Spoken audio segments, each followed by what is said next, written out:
to Gruen. I've always said advertising is filled with packs of stunts. People waking up around Bondi Beach today would have been greeted by an unusual sight. A giant pickle. Now, you heard right, a pickle. That's right, talking pickle. Uber Eats flew a giant pickle over Bondi Beach to remind us all that Uber Eats is a giant waste of money. So why did they do it? We've been flying a giant pickle around Sydney's beaches today. Firstly, because it is actually National Pickle Day. Oh my God, I can't believe I missed National Pickle Day! A day invented for marketing purposes by the Pickle Packers Association. So this pack of pricks put a pickle on propellers for a piss-poor promotion. Pathetic. Pneumonia. The pickle stunt is part of a new trend nobody asked for, where brands make big food wet. A giant Subway sandwich has been spotted winding its way along our iconic waterway. The fast food chain is taking nominations on where in Australia the 9-metre-long sub should be placed permanently. Oh, I've got a nomination for where you can place it permanently. The soggy sandwich was floated to coincide with this campaign. Yuck! What's Subway doing in a river? No idea, but since it was just reported that Subway tuna actually contains chicken, pork and cattle DNA, I bet they weren't fishing. And Heinz took one giant leap for brandkind with this stunt. Heinz Mars Edition, grown under Mars soil conditions for generations to come. Mars Edition sauce. Tastes like marketing. Heinz even got a real NASA astronaut to claim this. In space, we have a saying. It's not about the food, it's about the sauce. Wow, on Gruen, we have a saying. Bullshit. And the Mars Edition sauce isn't even for sale. So it's just like the moon landing. Fake! And it turns out grown in Mars conditions really means in a tent under weird artificial lights, which means I've been growing things in Mars-like conditions for years. Time to welcome our panel. Russell Howcroft, Karen Ferry, Kirsty Muddle and Todd Sampson.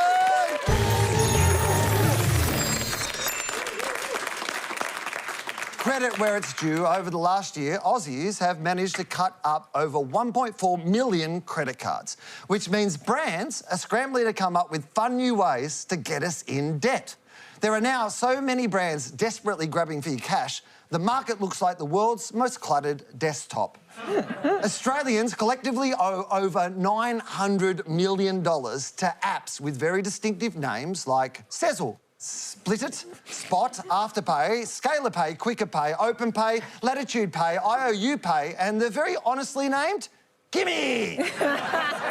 Recently, Afterpay announced a move into pubs in case your hangovers weren't nasty enough, while another brand is trying to get you in debt for your groceries. Outrageous. I'll show you outrageous. FoodPay. Outrageously good at helping you eat well. That is outrageous. No wonder they're called FoodPay, F-U-2. Kirsty, will people really swallow going into debt for dinner? They absolutely will. The whole buy now, pay later category is based on getting something quickly, quicker than you get paid, your next paycheck. And that appeals to us as humans because we over-prioritise immediate gain over long-term gain. The smaller the reward or the quicker the reward, the more impulsive we are. And there's nothing more impulsive than some of us around food. But I have a real ethical problem with this, I have to say. There's something about that ad showing a bunch of groceries, actually quite healthy, so it's sort of impulsive, maybe not. But food insecurity is, not being able to afford food. It's actually a sign of being in deep debt. And if we're encouraging that, I think that's a pretty bad thing. There probably should be some type of advertising regulation in and around the sector, like we have with gambling and we have with alcohol, where we're telling people to gamble responsibly and we're telling people to drink responsibly. We should probably be telling them to spend responsibly too. I mean, it's totally outrageous. I mean, the fact that they position debt as helping I mean, helping you eat better. There's no word of loan, there's no word of credit, there's no word of repayments, nothing. They're just focused on positioning it as helping. And the other thing that's really insidious about it is the targeting. So they know they're targeting people that can't get credit. They're targeting a younger generation that are struggling with money, that are probably already in debt. This product, there is no credit check. In fact, they have no obligation, because it's unregulated, to check that you can afford to pay it back at all. And they even play to it. They say, no credit check required, you can get your money immediately. So it's a twisted, dark form of debt. Share trading apps are also looking for young money with get-rich-slow ads like this.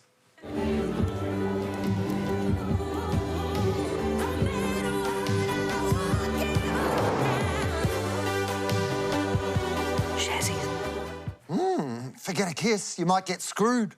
While another app is selling this. Trade is a once-in-a-lifetime. You've got to trust me. This right now.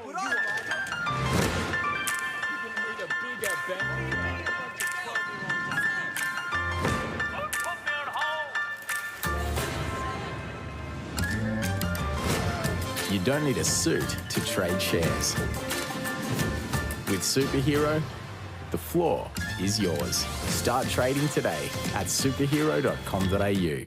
OK, firstly, you're not a superhero, mate. You just shop at Cotton On. But I was interested in this fumble. What? Hey, trust that guy. Karen, why is that there? Well, I think, like, Australians don't like perfect characters, right? And, you know, that's the reason why we love underdogs and fallible people like, in our ads, you know, Rhonda or Not Happy Jan. So when you see this guy is like, you know, Mr. Smooth, and he's like rocking through the office all cocky, and he's got his like jeans rolled up like his J. Alfred Proof rock, you immediately kind of don't like him. So I think they've added it, and they're probably, you know, by the directors of the creative team, to just make him like a little bit of a wink to say he's clumsy like us, he's relatable as opposed to unlikable. The reason why I think they made this like a tiny little thing at the end is what we call in advertising as a wry smile. So it's when something could be funny, but it's not. So you're not laughing out loud as someone viewing it, you just kind of go, and that's what you want. Finally explains a look I get a lot. I think this is, for me, this is a very interesting commercial. Clearly the opportunity to trade on your mobile phone, it's basically making it for every person. And that is interesting, I think, as we enter into what is most definitely going to be called the Roaring 20s. As we come out of the pandemic, as our life is absolutely fundamentally changed through technology, through mobile phone, the accessibility of being able to trade in shares, as is the case in this particular commercial, calling it Superhero, having that imagery of that's the old world, I'm in the new world. Clearly you come off the back of a pandemic like they came off the back of the Spanish flu in the 1919, 1920. People just go nuts, as we know. They want to spend money. They're providing people with the opportunity to make money, create wealth, and get stuck into the 20s. I mean, they deserve a bit of a nod executionally, because even the door says robbing and stealing as you walk in. And then this whole Wolf of Wall Street, how they grade it all out. They have a guy with a measuring tape with his pants off. You know, it's like they're completely saying there's old, there's new, we're new. And performance and success in share trading is very difficult to communicate in advertising. In fact, it's regulated, you can't. So the idea of, but you are allowed to say superhero. So the idea of sort of wrapping this up in this superhero that's invincible and successful, and you know, you're kind of implying that if you're doing this, you will also be superhero-like, is an interesting angle. I think it's interesting what he's wearing too. You know, we put Cotton On, but it almost typifies what neo-wealth is today. Like, you look at the guys at Atlassian, they're not running around in suits, are they? They're far more casual. So I think that's a slight symbolic gesture in there that this is what neo-wealth looks like. Yeah, wankers can wear casual clothes now too. Afterpay, which has never turned a profit, was recently sold for $39 billion, split over 4 easy payments. But its big campaign featuring Rebel Wilson was pulled because of this scene advertising to children. If credit cards and cash had a baby who could pay over time without ever paying interest. Even this kid knows that's messed up. Afterpay's competitor Zip has more than 7.3 million customers, even bigger losses, and even more annoying ads. Can I zip it? Yes, you can. Can I zip it? Yes, you can. Can I zip it? Yes, you can. Can I zip it? Yes, you can. Can I zip it? Yes, you can. Can I zip it? Yes, you can. Can I zip it? Yes, you can. Yep, I wish you'd zip it. Russell, why use famously rational decision maker Nick Kyrgios? Well, of course, it's not just about using Nick Kyrgios, it's using a whole raft of celebrities and well-known individuals. I absolutely love this campaign, and I'm certain it will work incredibly well for them. There's some very simple things going on. You know, can I zip it? Yes, you can. So it's answering the question with the brand. A fantastic soundtrack, which has been used in advertising in the past, maybe Nike in about 1990 first used it. Brilliant, brilliant soundtrack. So, Will, this one is right up there for me. This will work incredibly well. And I think to add on that, like, it works really well when you've got new products that are coming into market. So Zip It is obviously in a really new landscape. Someone like Nick, you'd typically see in like a car ad or a Nike ad. He's worldwide renowned, everyone knows who he is. And to have his credibility brought to it adds a legitimacy to the brand. Like, it's saying, like, we have arrived, we are real, we're not one of those little flaky companies, we're like something that's actually here. And I think the same with like Mel Leong's in it, so is Darren Palmer from The Block in the longer edit. And I think that also works really well for parents who are watching and being like, I've heard about this on the news, I've heard about this product, and buy now, pay later is a little bit, you know, unregulated, but to them it's like if they see their kids doing it, they're like, oh, well, people I know from TV shows are in it, so it must be okay. I love the choice of Nick Kyrgios in this because he is definitely a bit of an outlaw, and I think he gets us out of our comfort zone of fiscal responsibility and goes, oh, you can push it a bit more, you can be a bit of an outlaw. So I love the use of him in this. Yeah. Well, actually, do I? There's an ethical problem with that. I mean, that is interesting to just go back to the psychology of this buy now and pay later, which is the Afterpay's base. You know, they work off of two areas. First is the instant gratification. They know that they want it now, but they also know that the more time you have to consider a purchase, the less likely you are to purchase. That's why it's a good idea to do an overnight test. They don't want that. So they want you to buy it immediately. So when you have this kind of credit, you can buy it now. And so they tap into that. The second thing is this notion of loss aversion. Like credit cards, you're not handing over any cash at all. So you don't feel there's much risk going on. In fact, we also know that if you break up a big number into 4 smaller numbers, you only think about the smaller number. So 4 payments of $25 is a lot different than paying $100, and you shop differently when you have that in your mind. No, what you have to do in advertising, every single day when you get out of bed and go to advertising, you're confronted with Yes. I love that advertising is now just a place you go. I've set my alarm early. I've got to be first to advertising. Do my erectile dysfunction live read. So I'm glad you added the words live read. Just being paid in contra. Yeah. Pro bono. Pro bono. When you're in the ad game and you get out of bed in the morning, you are confronted with the T intersection every single day. Yeah. You either turn left, and the road to the left is consumers have got no idea what they're doing, they're stupid, or you turn right, the consumer is entirely smart, intelligent and capable of making up their own mind about what it is they are going to do with their lives. So I prefer the notion that you turn right. And that comes as a surprise to nobody. Pay on demand is the newest frontier in this industry, with 1.5 million Australians getting a loan from an app that gives you early access to your pay. The very creatively named Before Pay explains it like this. Hi, Katie. I'm future Katie. Well, hi, Sue. You're about to discover Before Pay and access your pay from the future today, just in time for the big date. Oh, look, there's Gary, and he's early. Lobster looks good. Hey, future me, shut up. What are the lotto numbers? The brand is also running another ad from the guy's perspective. Lobster looks good. Kids' meals look pretty hearty. Hey, Gary. I'm future Gary. The good news is you soon learn about Before Pay, so you can access your pay from the future today and not let this one get away. Oh, my God, they have so much in common. Debt. That's great. You're going to end up with 2 lobsters, no kneecaps. Good times. Todd, why would future you want you to mortgage your future? Oh, it's remarkable, isn't it, in terms of spin? So it's basically saying we can rob you of your future and they make it into a good thing. Like, you will be better off going into debt. It'll bring out your better self in the future. It's remarkable. Yeah. The thing that I find a little bit dark about it is it's almost admitting that they're targeting losers. Because if you think about what they're showing, right? They're showing, they're not losers, but losers, and they're saying, you need this product. And that, in some ways, is probably the most honest that they're being.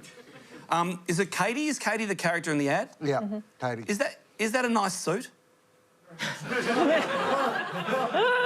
I feel like Katie actually hasn't done that well in the future. I feel like Katie has like got what she thinks is a rich person's outfit and come back to give her like younger self some advice, but Katie really is like up to some shady shit in the future.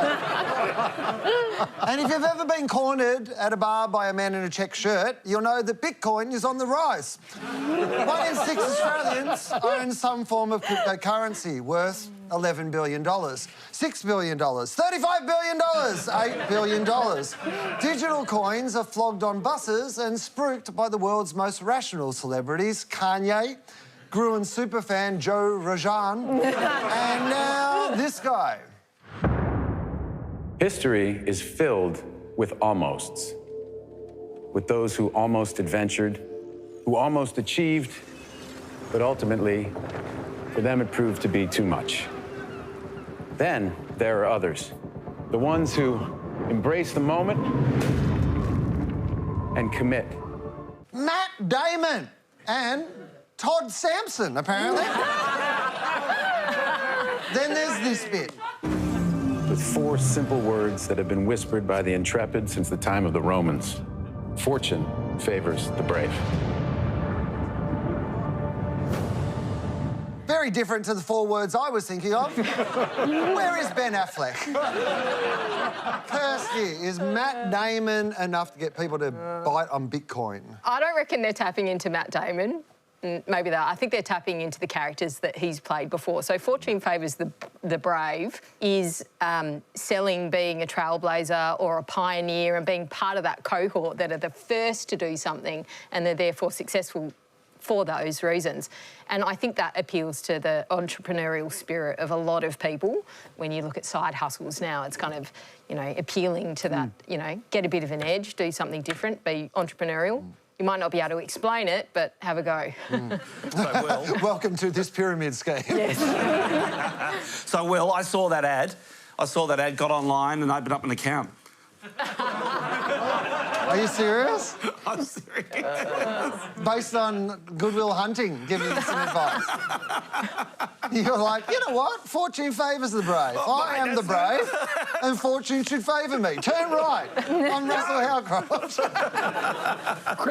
Crypto marketing or lack of marketing is quite an interesting thing with how it's being positioned around the world. They sell the sizzle because the steak is too complicated to explain. So they go to the end, heroes do it, and they conflate risk with bravery, and, you know, but nobody really explains it well, and it has never been explained in marketing. In fact, we know that nearly 20% of people, they did a survey in the US, and they found that nearly 20% of people that buy crypto still don't know what it is. Like, it's amazing how it is the ultimate, in some ways, it's the ultimate in branding. It's like a religion for so many people, yet not clearly explained. And the reason to use these celebrities now is they're putting a face on an abstraction, because they can't explain it. But when you put a human face, a well-known face onto that, it makes it more real. It's similar to tech companies that like outdoor, because they don't have bricks and mortar. So if they use outdoor, it makes them feel more solid and more tangible. And that's why they're using these celebrities. I just thought, how much are they paying these guys to do this? And I'm sure they're paying them in crypto, tons. In a world of tech companies so hard up for your money, they can't even buy a vowel, there was one brand name we found very appropriate. Benny's as cool as a cucumber. I just gave Jack a shout. Jacaranda Finance. Jack's got your back. Makes sense. Jacarandas are beautiful in the short term. Then all of a sudden, you're in a huge mess. Take that, Jacarandas. You've had it too good for too long. Cancel me. I'm speaking the truth.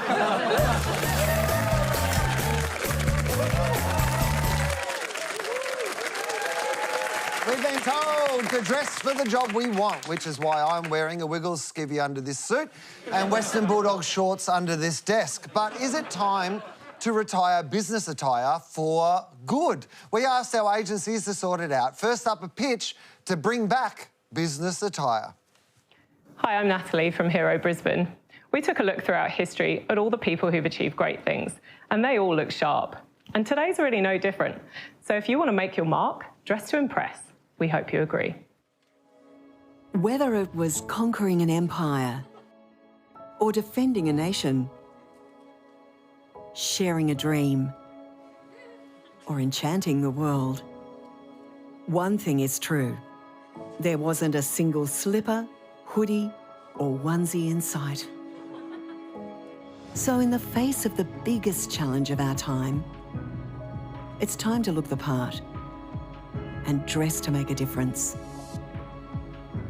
Look sharp, Australia.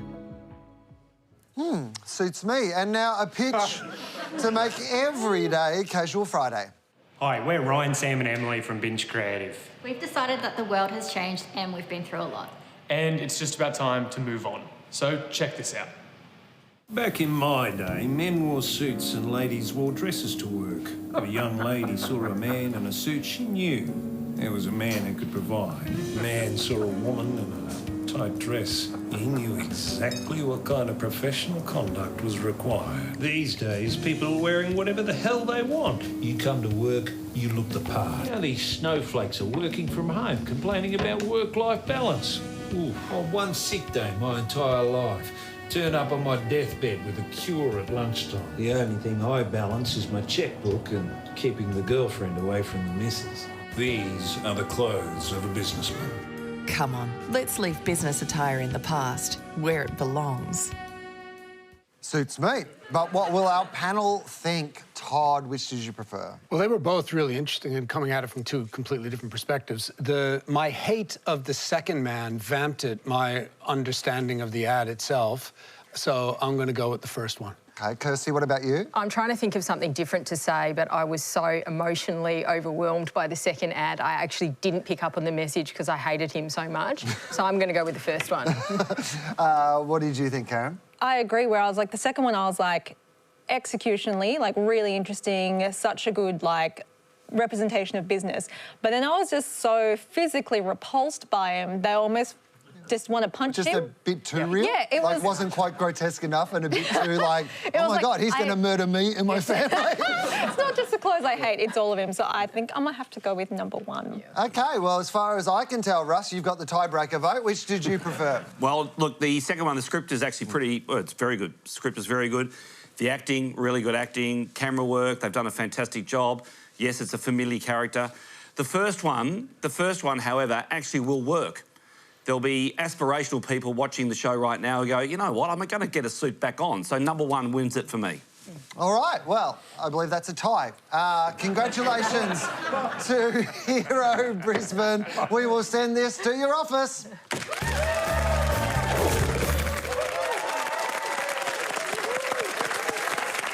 Ray-Bans, they're not just the sunnies that signal your uncle's Facebook has been hacked. They'll also set you back around $200 a pair, a far cry from 1965 when they cost $8.95. Now, Ray-Bans are owned by the world's largest eyewear conglomerate, a little-known company called Luxottica, which owns most of the major brands and dominates the $147 billion eyewear market. But back in the early 80s, Ray-Bans were about to be discontinued. That was until a major advertising push, something I reckon you might have spotted without even knowing.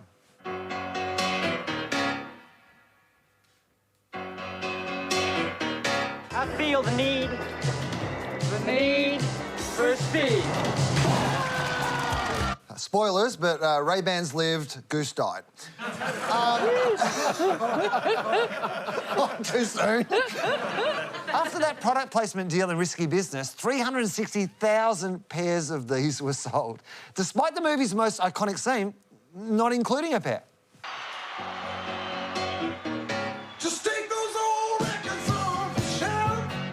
Yes, we're a very topical show. Russell, how did Tom Cruise get us to switch off the part of our brain that tells us we're paying 1,000% more for the sunglasses than we should? Oh, I can't tell you how big this was, Will. So this was when I was a teenager. And the story, of course, his parents went away for the weekend. He started a business. He made some money. He had sex on a train. It was based on your life story. Well, I mean, yeah, because what did you do? You immediately got yourself some Reeboks, some jeans, the white Fruit of the Loom T-shirt, and some Ray-Bans, and then you tried really hard to have sex on the train. That's precisely... When you do have sex on the train, kids, remember, tap on, tap off. Oh, my God. So just the aspiration. It's just pure aspiration. Aspiration of the storyline, aspiration of the environment, aspiration of the movie itself. It was just incredibly powerful. Didn't really matter what he was wearing. People would have chosen to make that their core attire. Yeah. It also tied in really well with the time in culture where in the 80s there was a big resurgence of 50s culture, so not just the music and the ads, but also the general styling and stuff like that. So he kind of... Tom Cruise hit at a time where he became like this modern James Dean, Marlon Brando type. And so it was like really like had this hotness about him that people really wanted to emulate. And we see the same appear again and again. Mm-hmm. Yeah, and they were expensive. They were very expensive. And being able to afford them was also, projecting that you may well be able to afford them. And because part of it is the dating game. Part of it, the teenage dating game was sort of... Mm-hmm. You wanted to show or project the fact that you could have something like a pair of Ray-Bans. Yeah, I mean, that's what I find interesting about Ray-Bans is the irrationality of premium pricing. Mm. They've been ripped off many times, and there's fakes of Ray-Bans, but still people buy them. And we look for authenticity, for real things, and buying a fake is actually symbolizing failure. So the overpricing is part of the emotional reward of buying these luxury products or buying a product as expensive as Ray-Ban. I would never admit to buying a fake because I don't want to sound like a loser. But it's true, right? That's the thing. It's like it's that whole branding is part of your identity construction and where you sit in society and your status. That whilst you might buy one and from a distance you look like Tom Cruise, you would never admit to anyone if it was a fake. But I think there is to defend fakes, not the manufacturing of them, just to defend people buying them. I think it's like, obviously a lot of people can't afford designer anything or authentic anything. Yep. So for them, I think they still get the feeling like they're Tom Cruise and they're rewarded by it and that they're still walking around like $10 sunglasses. Yep. But to them, they're like, I'm really cool, I've nailed it. Where for other people looking at them who might identify that they're not fakes will be like, you're terrible, but I'm not because I'm wearing an expensive one. When said person who bought fake might one day be able to afford it, they just transition to the different pool of people. So I think it's like there's two classes and they almost don't intersect, and that's kind of okay. And by the way, in the year 2021, like, wearing the fakes is fine. Thinking Tom Cruise is cool is the problem. Exactly. Now Ray-Bans are getting pricier with a brand new line of smart glasses selling for $449. And step down, Tom Cruise, they were debuted by an even bigger star. So I'm proud to introduce to you Ray-Ban Stories.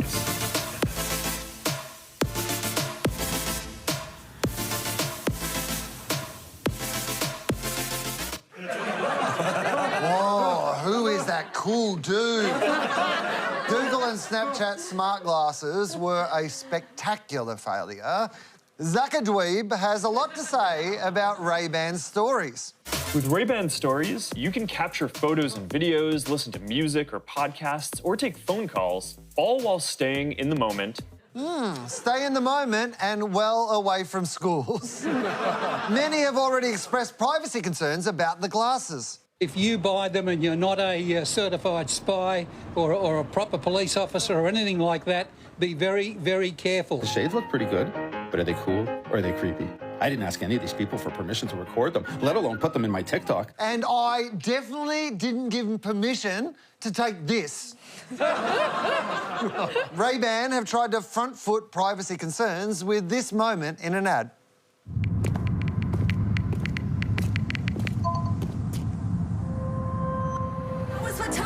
Hey, can I take a photo? Sure.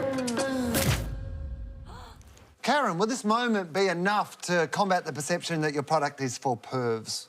Oh, no, not really. Like, I mean, the ad doesn't follow any of the tenets of marketing a camera, right? Like, you look at Kodak and you look at Sony, and they all sell emotional benefits that justify the product purchase. With this, we're kind of missing that story. Like, where is that unmissable moment that you want to capture when you can't pull out your phone? So it's like, where are the grandparents capturing their grandchild riding a bike for the first time? Where's the holiday imagery of, like, getting a hands-free, once-in-a-lifetime experience?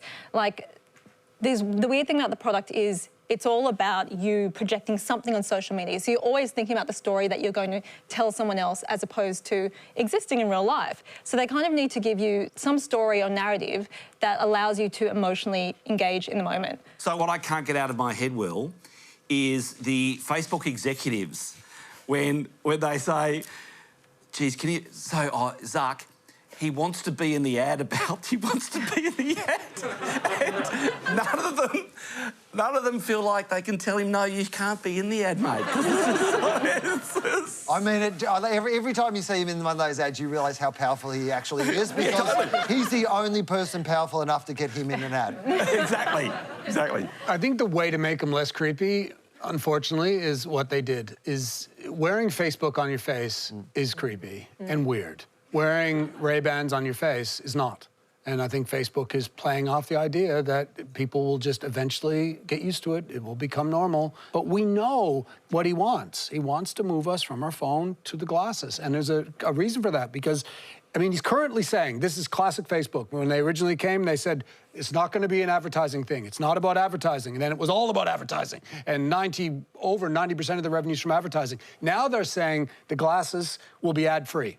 So we'll not be popping glasses up. That's not in writing, and it's not a long-term contract, but that's what they're saying. And I think as soon as they reach any sort of mass, if they do, because I don't think this is endgame. I think this is just the beginning of fluffing. This is the fluff phase. I think the end game is a different technology. I think the end game is a different technology on the eyes that's going to come later. So ads, basically, delivered straight to your eyes. Craig Kelly's going to be yelling in your right eye. This week, one country ditched the smart glasses to make a tourism campaign around a truly shocking concept: reality. Hi, and welcome to this very natural setting. Today, I want to talk about a revolutionary approach on how to connect our world without being super weird. Some said it's not possible. Some said it's out of reach. To them, we say it's already here. Seriously, look, it's right here. And what do we call this not-so-new chapter in human connectivity? The Iceland verse. Enhanced, actual reality without silly-looking headsets. Wow, how they make him so human.